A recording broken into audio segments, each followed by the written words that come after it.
In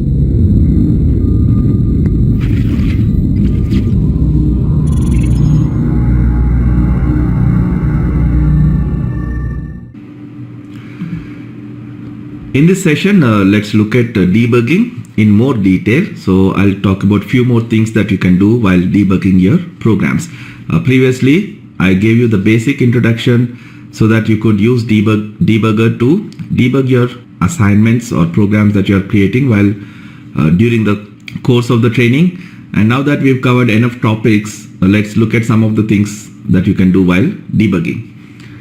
To set a debugger, I'll use this example, this program as an example. To set a debugger, you already know you can set a breakpoint by clicking on this line here, or you can keep your cursor on the line and click on this breakpoint button.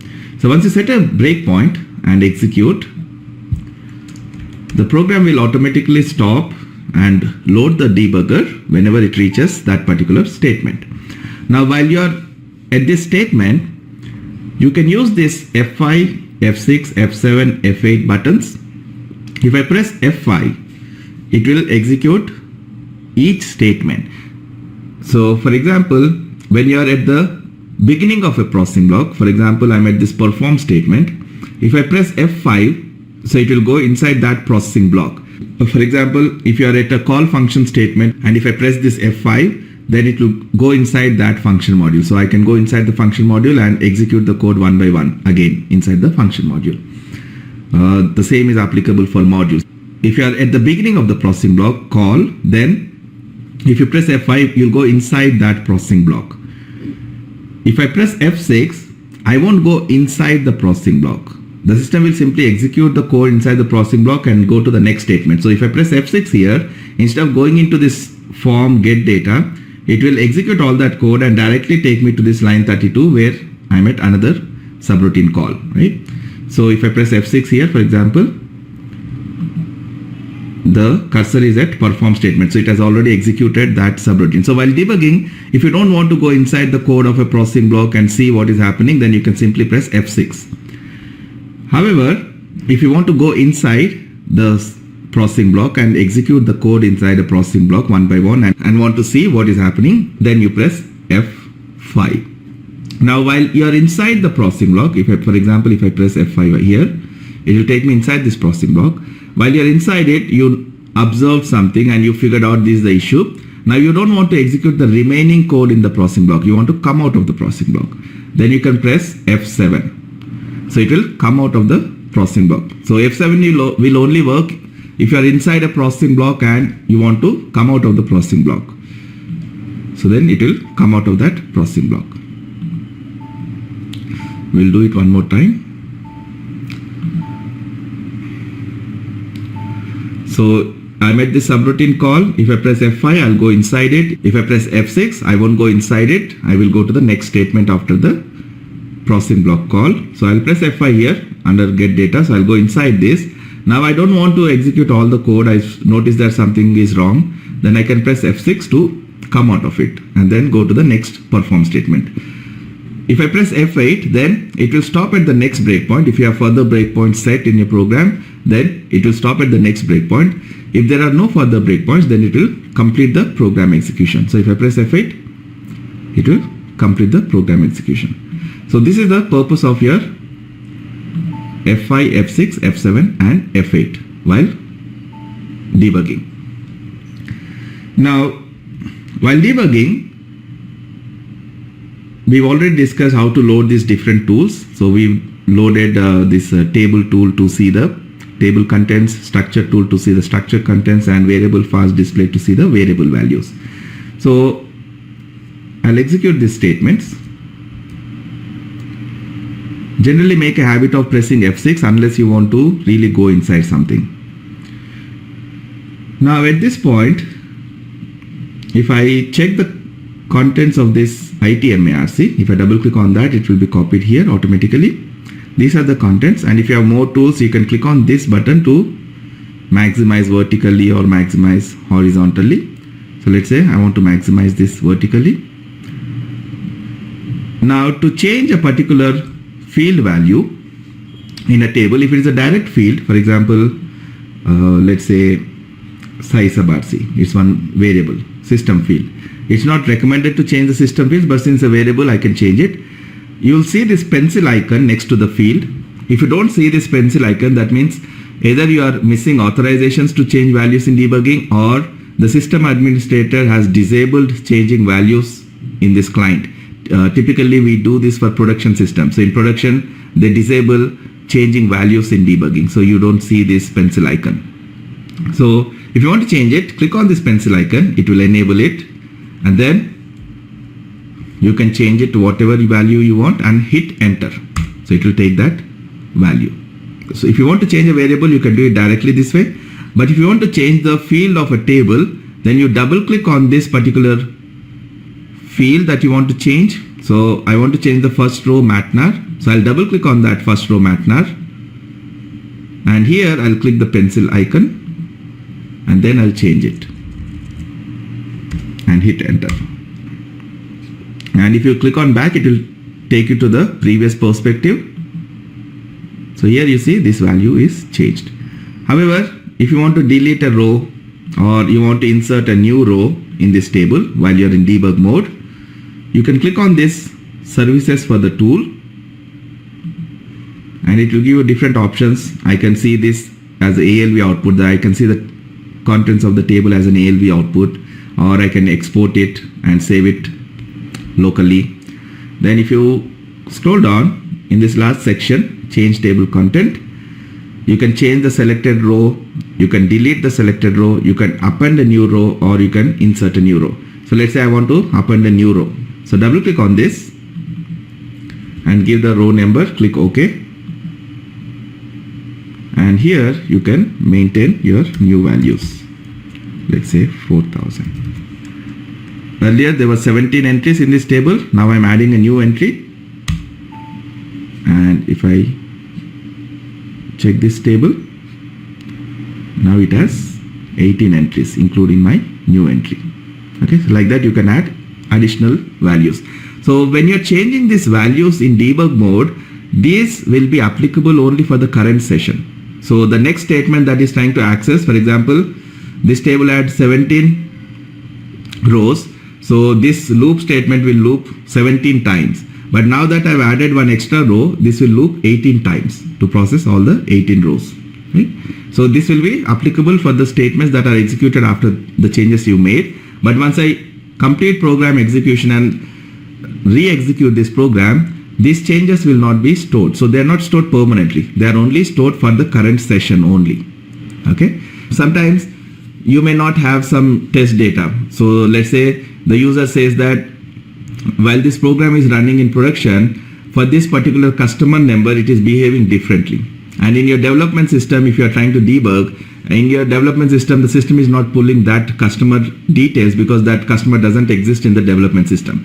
So you want to change the value or the customer number in debug mode to the customer number that was creating problem, and observe what is happening when that particular customer number is being executed. So how the code is behaving. So for such situations, we try to change the values in debug mode and see how the program is behaving when a variable is having that particular value in it. So you can change the contents like this for internal tables.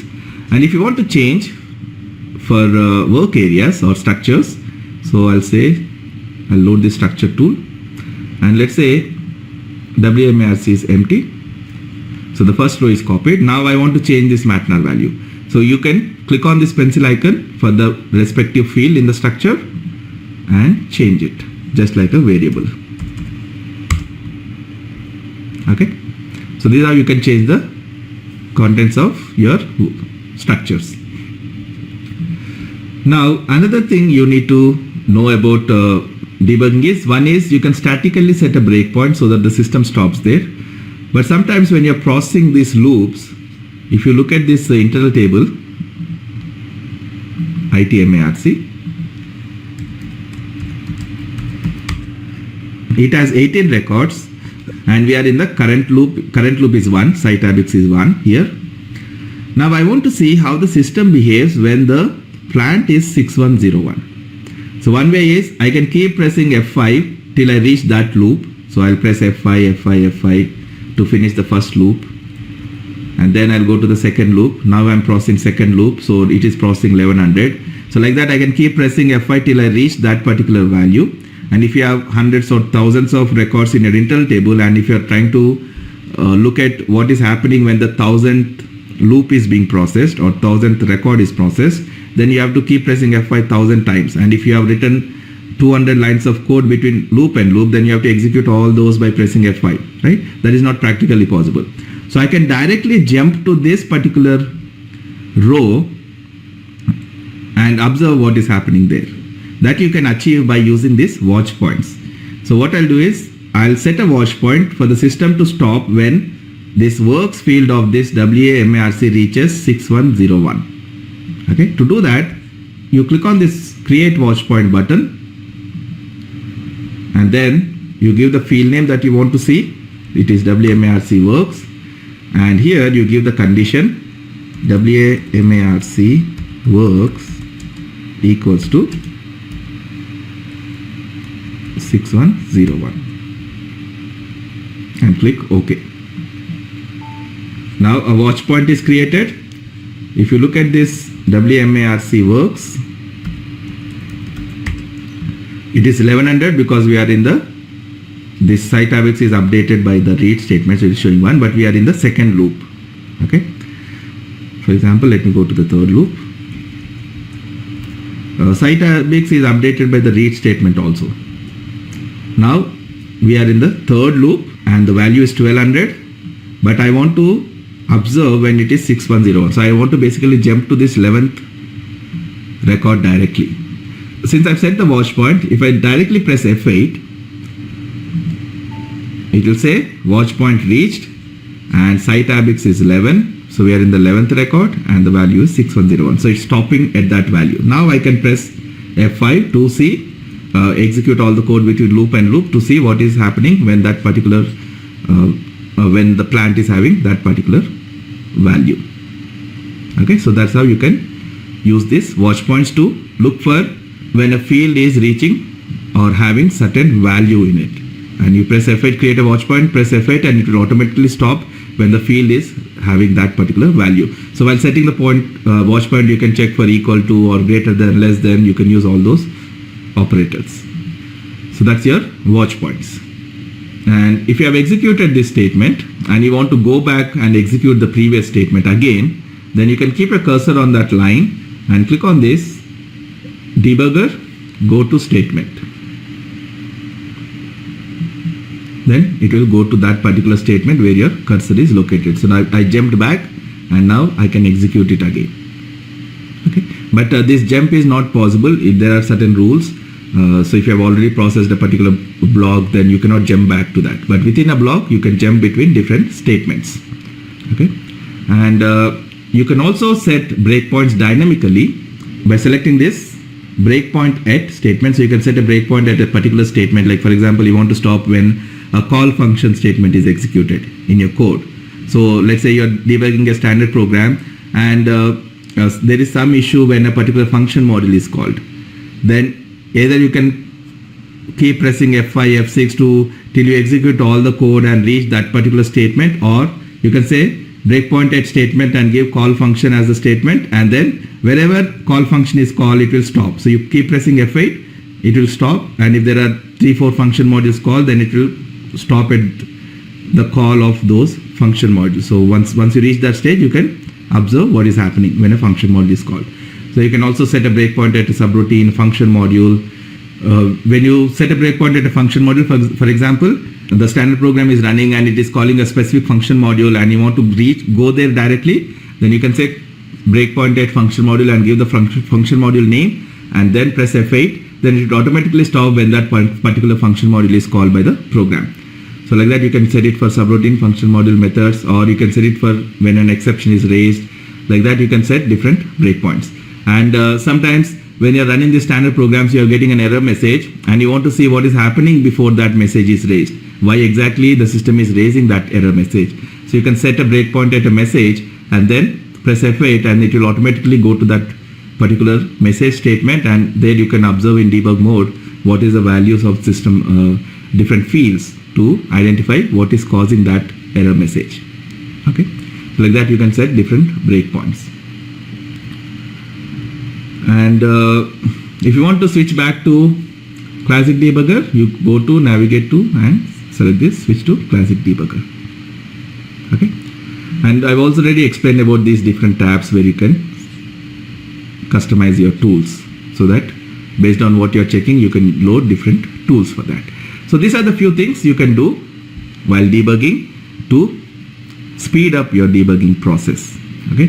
And debugging is mostly about troubleshooting, right? So the more understanding you have about ABAP programming, the better you become at debugging, right? Because when you're facing an issue, your brain should be able to identify different things that could be going wrong for causing that issue. So the more options you have to check, then you'll be able to troubleshoot better. So as a beginner, you might be only looking at one point of view, that okay, this could be the thing that could be going wrong. But as you gain more experience, you'll be understanding that these 5 things could be the reason why this could be going wrong. So you'll be checking one by one. So we'll check the first option, whether because of that this issue is caused, or if that is okay, then you'll check the second option. This could be the reason for this particular issue, right? For example, let's say you have developed a report and you're not getting the output.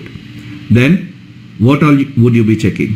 First, I'll check if the select statement is successful, if the select was successfully getting the data or not. So in my debug mode, I'll execute the select and see if I'm getting the data. If that is okay, then the next option I'll check is if there is anything wrong with the write statements. Is the data being overwritten with the write statement? So I'll check that option, right? So like that, you'll try to identify the reasons for that particular issue, what all could be going wrong, and then you try to isolate the issue one by one.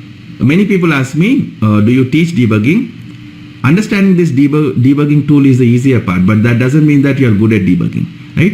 Debugging is all about understanding the program execution, what is happening when a particular statement is being executed, and trying to understand if that could be the reason for the issue, right?